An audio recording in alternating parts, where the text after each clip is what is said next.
In Texas, an open field becomes a killer's makeshift burial ground. To find their suspect, investigators must first identify the victims from the tattered bones. A teenager looking for stray golf balls stumbles upon buried human remains. Scientists try to reconstruct the victim's face to help solve the mystery. A movie director goes missing in California. But before police can prove murder, they have to find the victim's body. Some killers choose to lay their victims to rest unceremoniously. Investigators must then rely on forensic examiners to uncover proof of murder and expose the killer's buried secrets.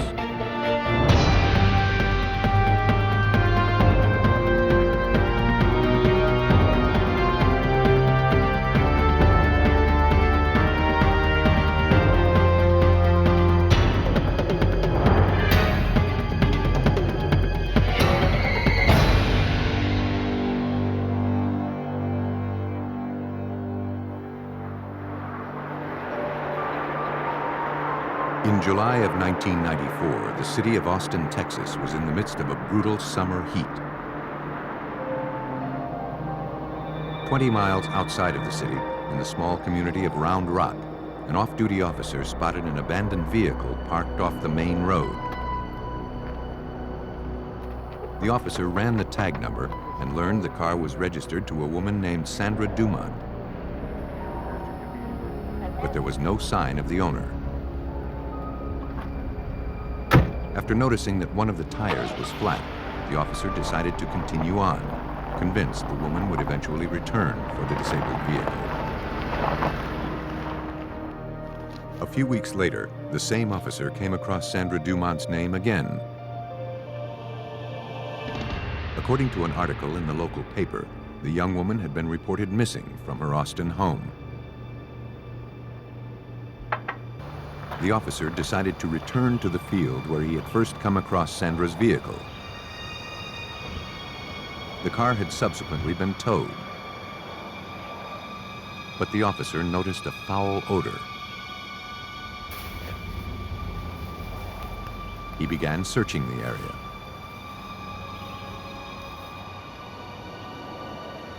Nearby, hidden in some overgrowth, he found a woman's shoe.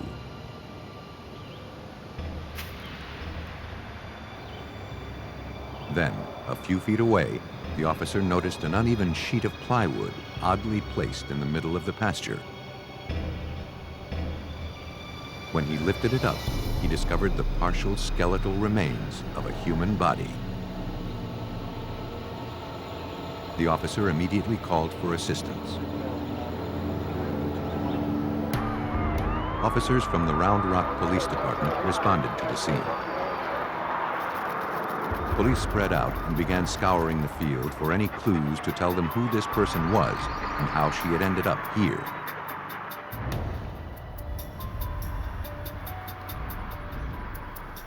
A 100 yards away from where the skeletal remains were discovered, investigators found another human skull.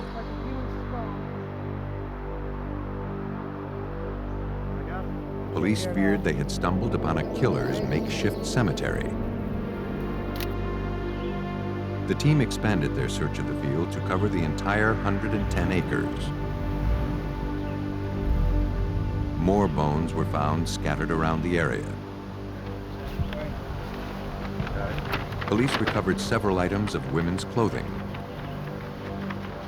The garments appeared to have been cut with a sharp instrument.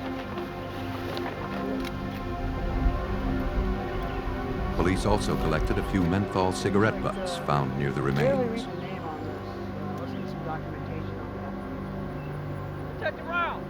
As the search for evidence continued, a young woman arrived at the scene, wanting to speak with detectives.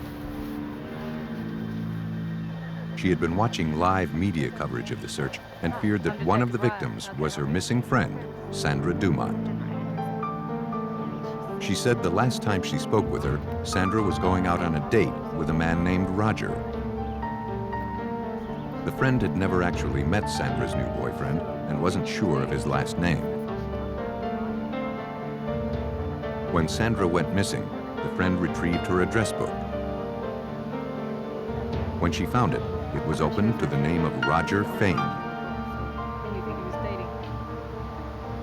It looks like there's a name in it. But until investigators could positively identify the victims, the information was of little value. Let's go ahead and document this. Using the dental records of known missing persons in the area, the medical examiner was able to establish both victims' identities. Sandra Dumont was one of them. The second victim was identified as Darlene Anderson, a 38-year-old Round Rock native who had been reported missing by her husband a month earlier. Both women appeared to be the victims of homicide. To determine how they died, forensic anthropologist Dr. Susanna Dana studied the bones. You're looking for signs of trauma on the bones. You're looking for evidence of any kind of blunt force injury to the bones that would have produced fractures. You're looking for cuts in the bones that could be due to knives or a sharp instrument. You're looking for holes in the bones, especially the skull, which could be due to a gunshot wound. Sandra Dumont's skull had such a wound. She had been shot at point-blank range by a .22 caliber weapon. Dr. Dana also found a fracture to Sandra Dumont's jawbone. And bloodstains on the mandible suggested that the victim had bled as a result of the injury. That meant the injury occurred prior to death. It was consistent with a blow to the mandible, directly to the mandible by some blunt object, possibly a fist or a large stick or a large piece of wood, or like a bat can produce that kind of injury. Looking for any trace of the killer that may have been left behind, forensic examiner Steve Robertson carefully scoured the clothing found near Sandra Dumont's remains. He found several tears and cuts. But the lack of blood found around the holes suggested that the garments had been cut from her body prior to her death. It appeared that Sandra Dumont had been tortured before being murdered. Detectives from the Round Rock Police Department feared they were dealing with a serial killer. Lieutenant Dan LeMay began looking into Sandra's background for clues to the killer's identity. Sandra Dumont was 39 years old and living in the Austin area. She had a degree and was a very well-educated woman. She actually was employed as a blackjack dealer and was looking for better employment, attempting to better herself. From all accounts, she was a very nice person. Everybody liked her quite a bit. Detectives traveled to the Austin club where Sandra was working the night before she disappeared. Co-workers said that Sandra had received a call during her shift that night. While on the phone, she seemed agitated and upset. The co-workers overheard her making plans to meet with someone. They believed it was her boyfriend, but they were not certain. When Sandra finished the conversation, she asked the manager if she could take off early. The manager agreed. He never heard from Sandra again. Police turned their attention to the name found in Sandra's address book. Investigators learned that Roger Eugene Fein had been a suspect in the disappearance of Darlene Anderson, the other victim unearthed at the pasture. Though police had been unable to tie him to her disappearance, something else now caught their attention. Roger Fein lived in a neighborhood just a short distance away from where the two bodies had been discovered.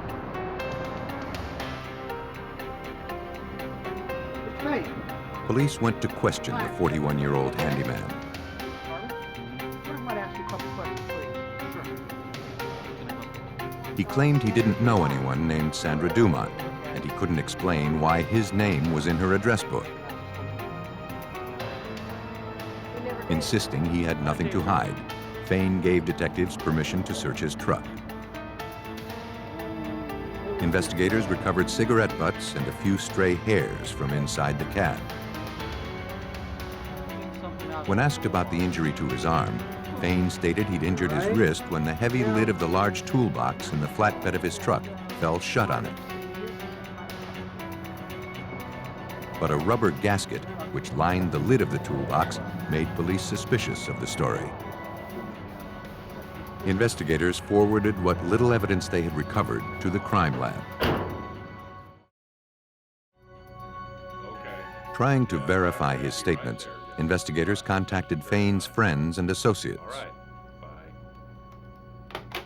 Mr. Fein told several people that he'd injured his hand by dropping the lid of his truck toolbox on it. He also told at least one person, I believe, that he caught it in the hood of his truck. I seem to remember that he told one person he injured it at work, and it was some type of workman's comp claim.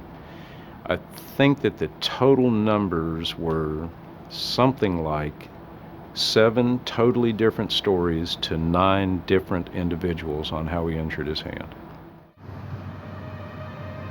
The inconsistencies convinced the police that Fein was trying to hide something. Investigators hoped the hairs and cigarette butts recovered from Fein's truck would tell them what that was.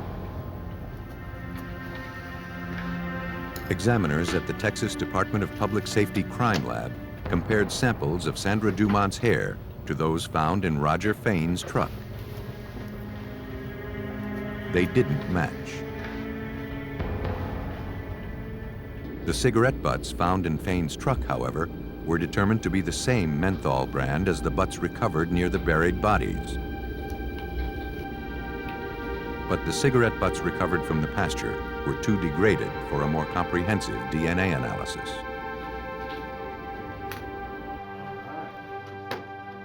Investigators turned their attention to the injury on Fein's wrist, believing that was somehow the key to exposing his guilt.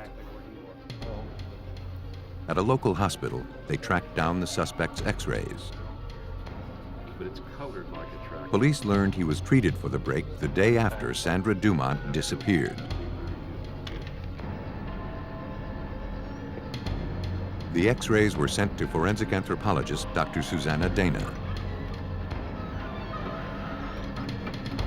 After reviewing the evidence, Dr. Dana concluded that the fracture was consistent with what is called a boxer's break, an injury that results from pressure on the bone resulting from punching a hard object.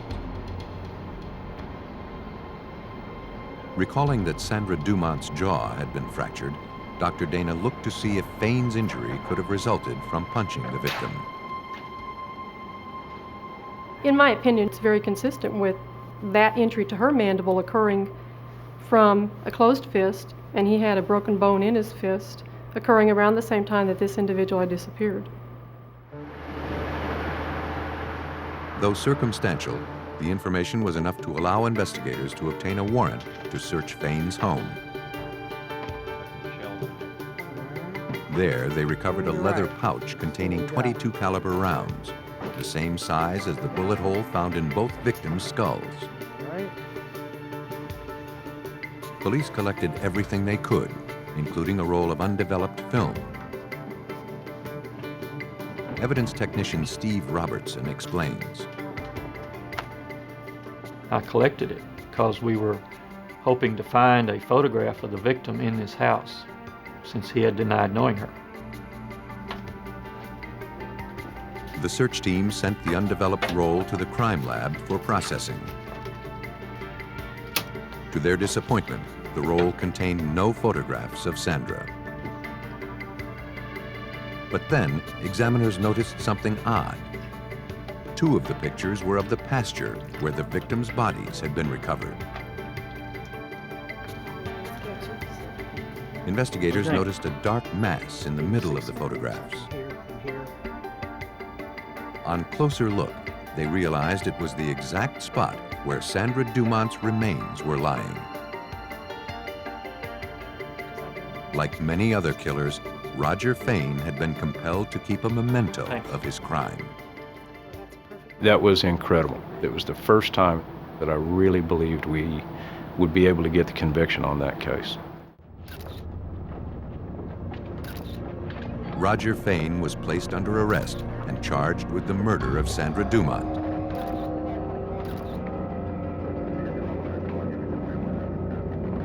Despite the overwhelming amount of evidence against him, he continued to maintain his innocence. Police believe that on July 24, 1994, Sandra left work early to meet with her new boyfriend, Roger Fein. But the killer had other plans. Fein lured Sandra to the pasture, where he beat and then shot her to death. He buried her remains and then calmly walked home, leaving Sandra's car in plain sight.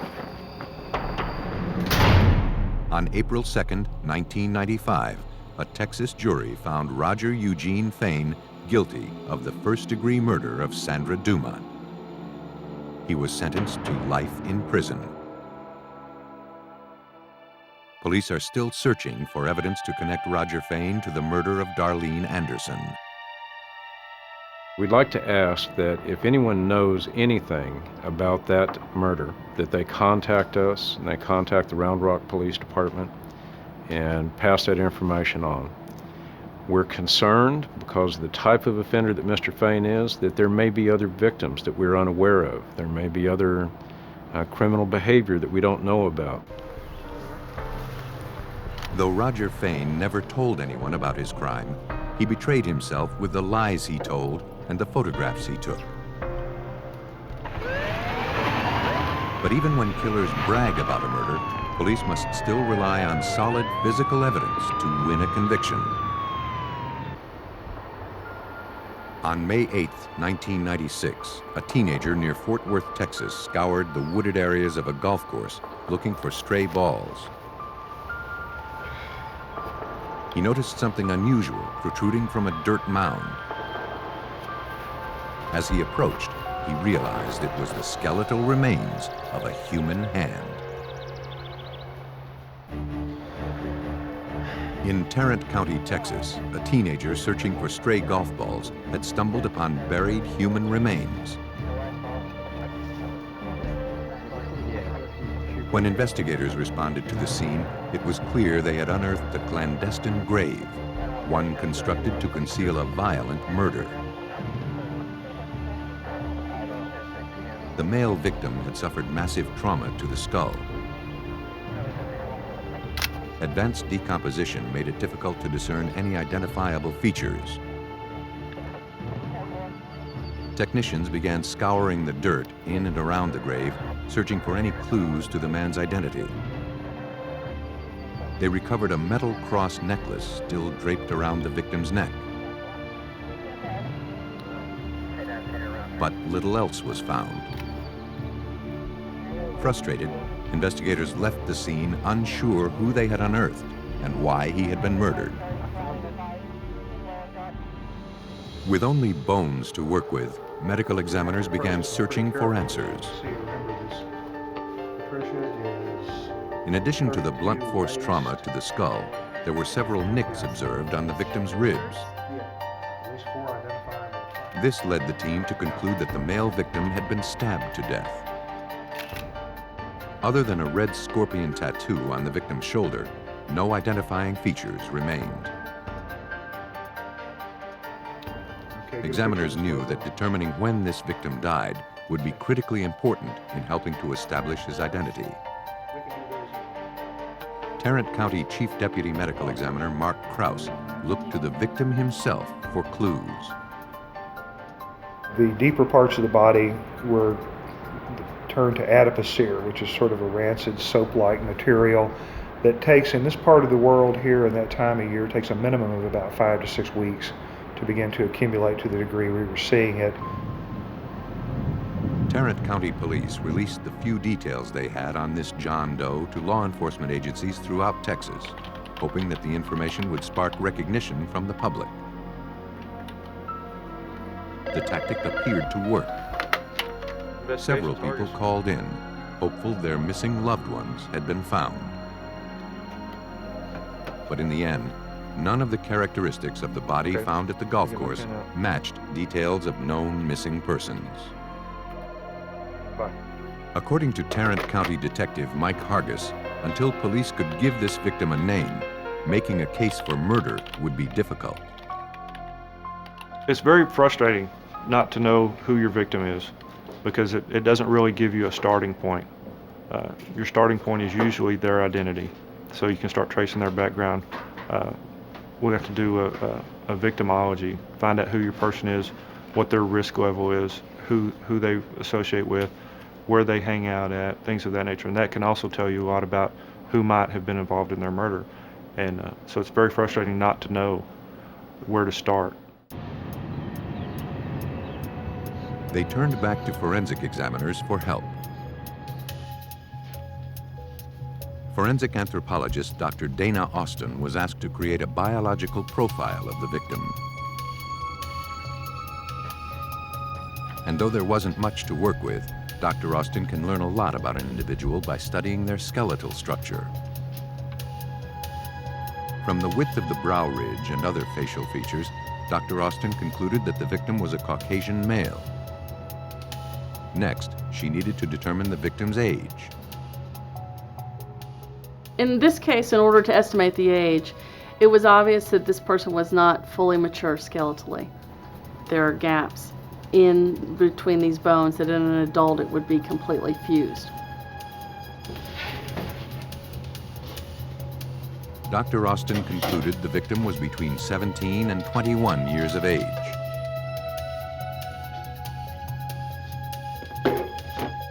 To bring this victim to life, Dr. Austin next attached tissue depth markers to 21 different points on the skull. These markers reflect the average thickness of skin for people of similar race, age, and sex.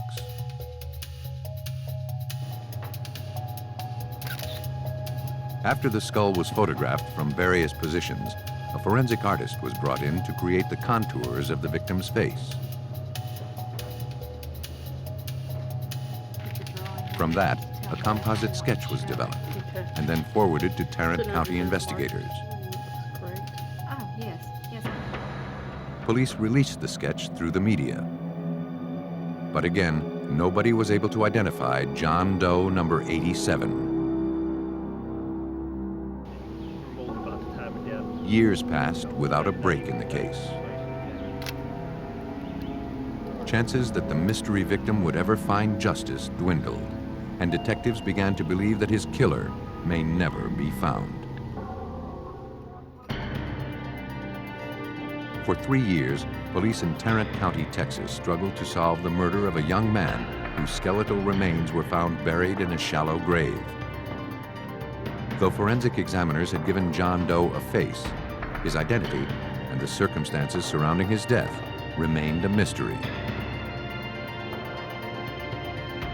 Then, on December 3rd, 1999, police finally got a break.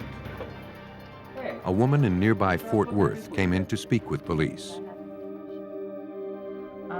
She believed she knew the identity of the man found buried in nearby Tarrant County years earlier. She explained that around that time, she and her boyfriend, James Moore, were in the process of moving into a different apartment. While packing up their belongings, James and his best friend, Eric Tedana, began laughing after finding a newspaper article they had saved from a few months earlier. When the girlfriend asked what was so funny, the men showed her an article about a body found buried at a local golf course. They told her the unidentified victim was an acquaintance of theirs, a 20-year-old man named Patrick Sacha.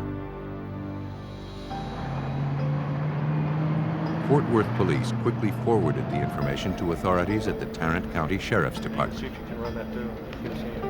Homicide Detective Mike Utley, assigned to the cold case squad, jumped on the lead. To verify the information, he began searching the database for a Patrick Sacha. Though no one with that first name was in the system, several other Sachas were listed.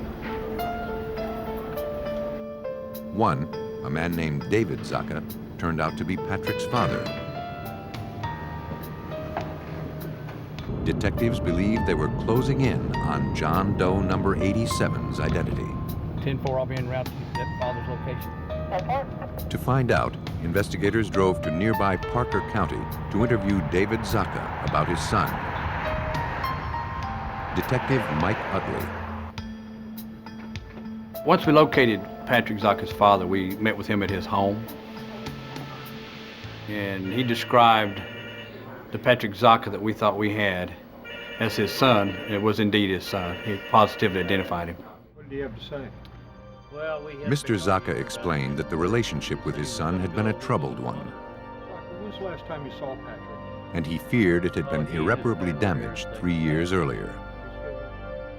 I'm totally sick of you. They had a bringing bitter that up every argument time over you have Patrick's any- irresponsible behavior. Yeah, man. All right, I'm out of here. Talk to you again. Though he loved his son, David Sacha kicked Patrick out of the house and told him not to come back until he grew up. For Thanksgiving, The last David heard, Patrick had gone to live with his mother in Alaska. we had a big argument about He had not heard from his son since. To confirm the identity of John Doe number 87, forensic anthropologist Dr. Dana Austin compared known X-rays of Patrick Sacha to those taken from the murder victim. She found a perfect match. Investigators now shifted their focus to finding Patrick Sacha's killer. Yeah, I've been looking at the X-ray. They began by questioning the witness who believed her boyfriend, James Moore, and his friend, Eric Tedana, had been involved in the murder. Though she was now reluctant to cooperate, investigators persisted. Finally, she explained that Moore, Tedana, and Sacha were members of a loosely organized gang known as the BLP. The gang dealt drugs, committed burglaries, and partied together. But according to the witness, Patrick soon fell out of favor with his peers. And other crew members felt that Patrick Sacha was a little too preppy, too good looking. He dressed too nice. He just didn't really, they determined, didn't fit into their plans for their crew. According to the witness, in the spring of 1996, James Moore and Eric Tedana decided to do away with him. One evening, the three went to the golf course to collect hallucinogenic mushrooms that grew nearby. You get the shovel. They took a shovel as well as a baseball bat for protection. The girlfriend told detectives that Moore and Tedana returned a few hours later without Sacha.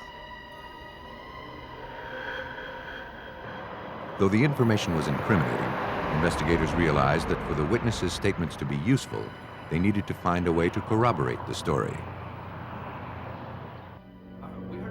In a local jail, detectives tracked down a former member of the BLP, currently serving time on a drug charge. He had information about Patrick's murder. He said that soon after Patrick disappeared, James Moore had shown him a baseball bat.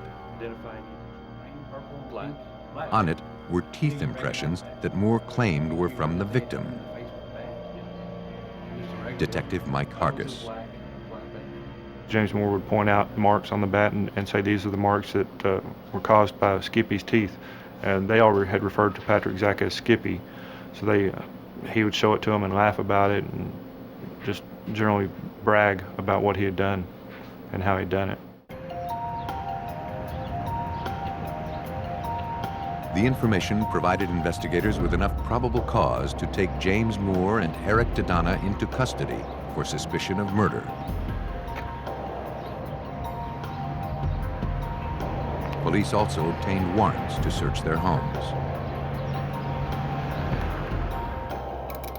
After placing James Moore in custody, police began searching his residence for proof of murder. They collected several baseball bats. Detectives were certain that one in particular was the murder weapon. The reason I knew it was the same one because of the teeth marks about halfway down. That was important again because anytime we conduct an investigation, we're always looking for corroboration. We always look for the proof that what people say is actually so. And when we found the bat, that showed us that we were in the right place. The evidence was forwarded to the crime lab for a closer look.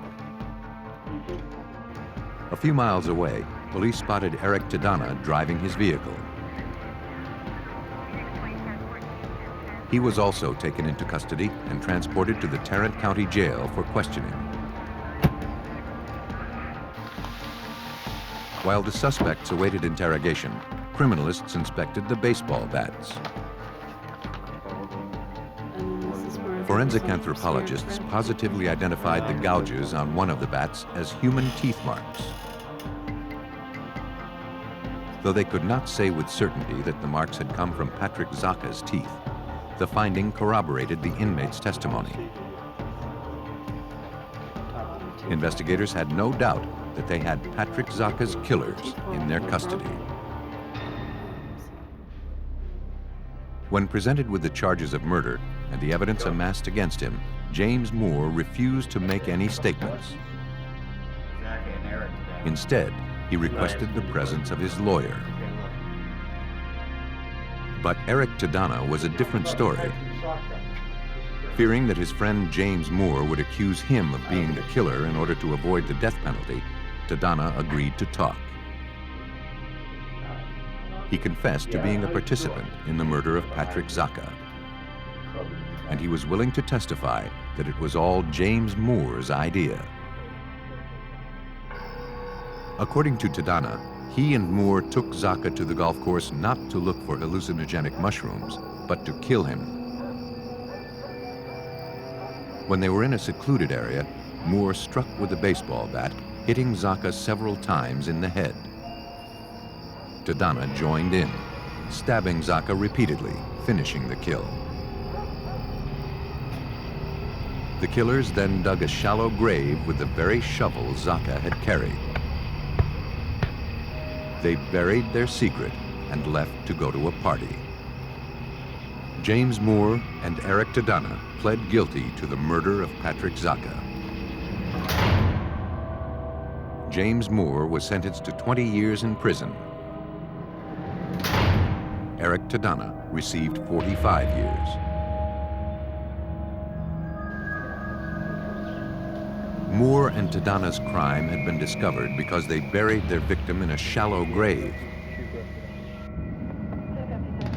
In California, a more ambitious killer tried to permanently entomb his secret in concrete. On July 26, 1995, Ken Adamson entered the Indio, California Police Department to report his brother, Al Adamson, missing.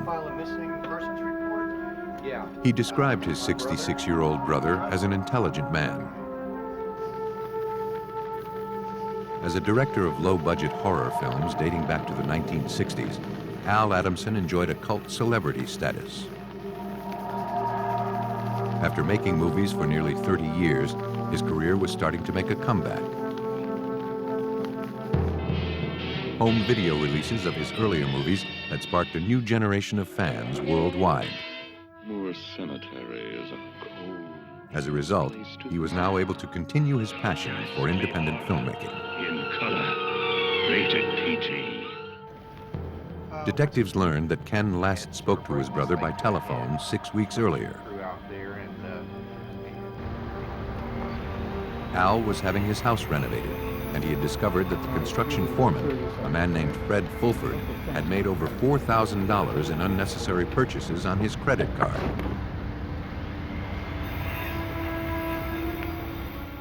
Ken told police that his brother was not happy.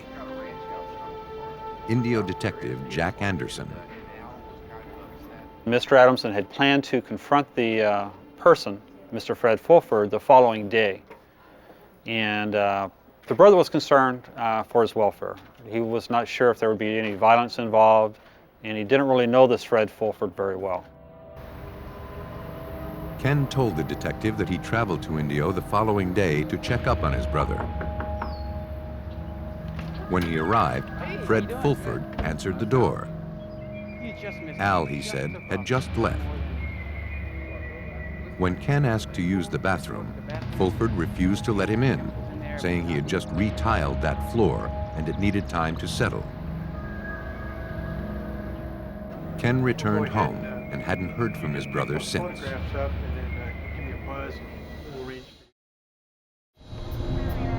Though 6 weeks had passed since anyone had contact with Al Adamson, there was no evidence suggesting he had met with foul play. Still, Indio police agreed to look into the case. They went to Al Adamson's home to look around. There, they were met by a man who identified himself as the property caretaker. He said that Fred Fulford had hired him to watch the place while the renovations continued. Fulford, he explained, had left on a trip to Florida in Al Adamson's pickup truck a few weeks earlier. He hadn't seen Al in a while either, but believed the director was away scouting locations for an upcoming film. Detectives asked to look around the residence. The bedroom closet was mostly empty, and the lack of suitcases led the officers to speculate that Al Adamson had simply gone on a trip. Investigators examined the master bathroom that Fulford had prevented the director's brother from using 6 weeks earlier. The floor of the large room was covered with new tiles.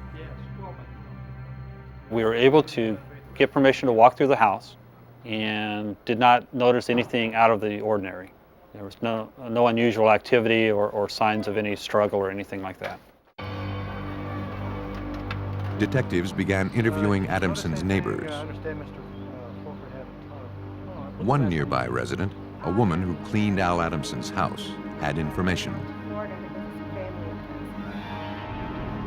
She said that the day after Al Adamson was last seen, she saw Fred Fulford and some of the workers removing a jacuzzi from the master bathroom. She watched as they loaded it into a truck and carted it away. The following day, she noticed a cement truck parked in front of the residence. This was odd, she said, because the jacuzzi was one of Al Adamson's most prized possessions. Mr. Adamson had really enjoyed this jacuzzi inside the residence, and he would use it almost on a year-round basis. Even though there was another one next to the pool outside, for some reason he seemed to prefer the indoor one. And this raised a lot of suspicions about why it would be taken out if, in fact, he did enjoy it that much. Only Al Adamson and Fred Fulford knew the answers, and neither of them could be located. Weeks passed without a break in the investigation. Police were beginning to suspect that Al Adamson had not gone missing on purpose. But without a body, they had no way to prove that a crime had been committed.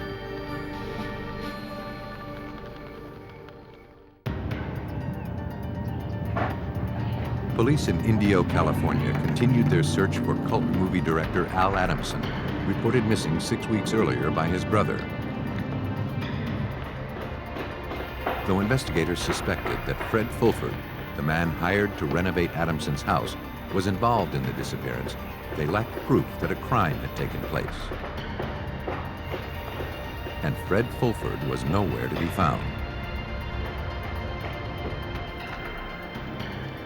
While reviewing statements made by Adamson's cleaning woman, one peculiarity caught investigators' attention. Al Adamson had 2 jacuzzis in his residence. and the one that he used regularly, located in the master bathroom, had been removed by Fred Fulford the day after Adamson disappeared.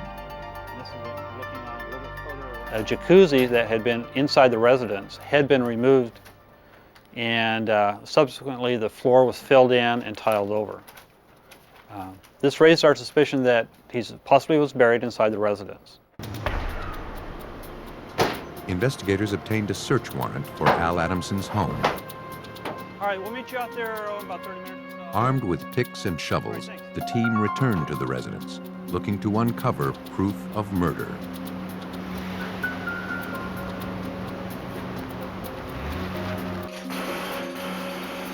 They focused their efforts on the newly tiled bathroom floor.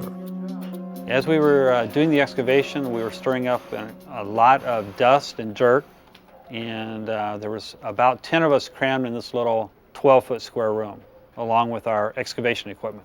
Very miserable. Normal foundations range from 4 to 6 inches in depth. Detectives found several feet of cement where the jacuzzi used to be. A layer of building material sat under that. By 8:30 the next morning, the team had been digging for 18 hours. 42 inches below the floor, they broke through a layer of dirt onto something soft.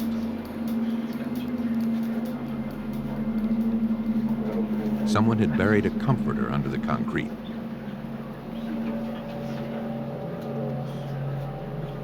Wrapped inside, police found badly decomposed human remains. As we removed the body from the excavation hole, we were able to determine that it was a male, probably in his mid-50s to 60, but we were not able to positively say that it was Mr. Adamson. The remains were transported to the Riverside County Coroner's Office. Investigators needed to determine who they had found and how he had died before starting a homicide investigation. Examiners quickly noticed that the skull had suffered repeated massive blunt force trauma. This victim had been beaten to death. Here, I wanted to show you this. Deputy Coroner Paul Trujillo performed the autopsy. Injuries were circular defects of approximately 1 3/4 inches of irregular edges, which would be consistent with being struck with something similar to this. Not necessarily this particular instrument, but something of this nature. The body's state of decay put the time of death between 6 weeks and 2 months earlier. This matched the time frame during which Adamson disappeared. But investigators needed a positive identification.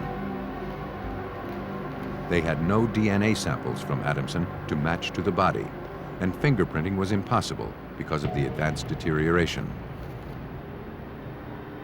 This left only the use of dental records. Forensic odontologist Dr. Gordon Freeman was brought in to help. But there were no known dental x-rays of Al Adamson's teeth that could be used for comparisons.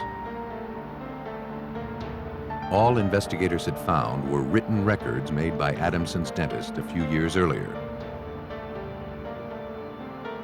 But fortunately, he had meticulously documented the condition of Adamson's teeth. Though it wasn't a lot to work with, Dr. Freeman began his comparisons. The first thing we check for are the teeth present. The teeth might be been extracted, they may be present. If they are present, what we check for is dental fillings, whether they're silver dental fillings. They may have had done some crown work, whether gold crowns or porcelain crowns. In the case of the Adamson case, what we had to work with, we also had 2 removable partial dentures, both an upper and lower partial denture. All of the unique features of Adamson's teeth noted in his charts matched those of the victim found buried under the tile floor. There was no doubt that Al Adamson had been found. Police believed that Fred Fulford was behind the macabre murder and burial. But with no weapon and only circumstantial evidence pointing to his guilt, investigators were a long way from proving murder.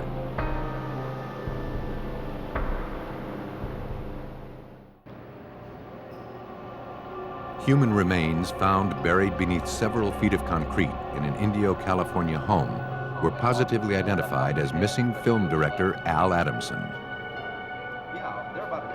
The 66-year-old had been murdered, and police believed that Fred Fulford, the man hired to do renovations at the director's home, was responsible. But with no physical evidence linking Fulford to the homicide, police struggled to make their case.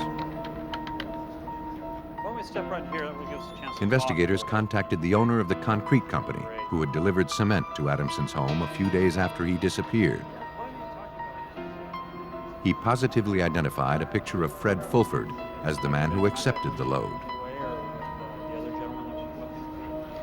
And he said Fulford paid with a check pre-signed by Al Adamson. He never saw Adamson himself. Did you say exactly? The man explained that Fulford had ordered a full 4 yards of concrete to fill in a hole left by a jacuzzi that had been recently removed.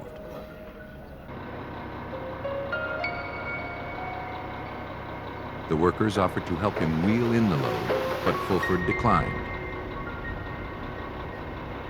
The man thought it was odd that Fulford insisted on wheeling all of the heavy concrete into the house by himself. But for police, it made perfect sense. Fulford was trying to keep everyone away from a crime scene. Though circumstantial, police believed that all of the evidence pointed to Fred Fulford as the killer. To find him, they tracked recent activity on the murder victim's credit card. It's going to be a long process. The charges were being made 3,000 miles away at a Florida motel. A lot of that may have been due to the extreme heat.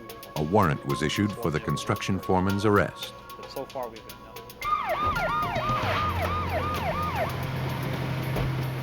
When Florida police spotted Fulford still driving Al Adamson's pickup truck, they moved in and placed him under arrest.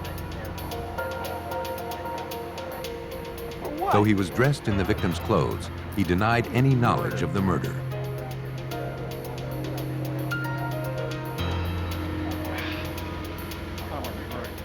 He was extradited to California, where he stood trial for the murder of Al Adamson.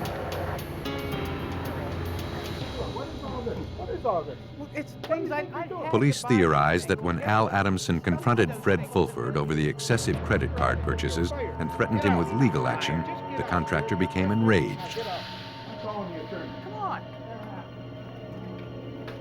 Using a blunt instrument, likely one of the many hammers lying around the residence, he beat Adamson to death. To conceal his crime, he removed the jacuzzi from the master bathroom and buried his victim in its place. He filled in the grave with concrete, retiled the floor, and then left town, believing the eccentric director would not be missed. On March 3rd, 2000, Fred Fulford was sentenced to 25 years to life for first-degree murder. To cover their tracks, some killers choose to bury their victims in unmarked graves.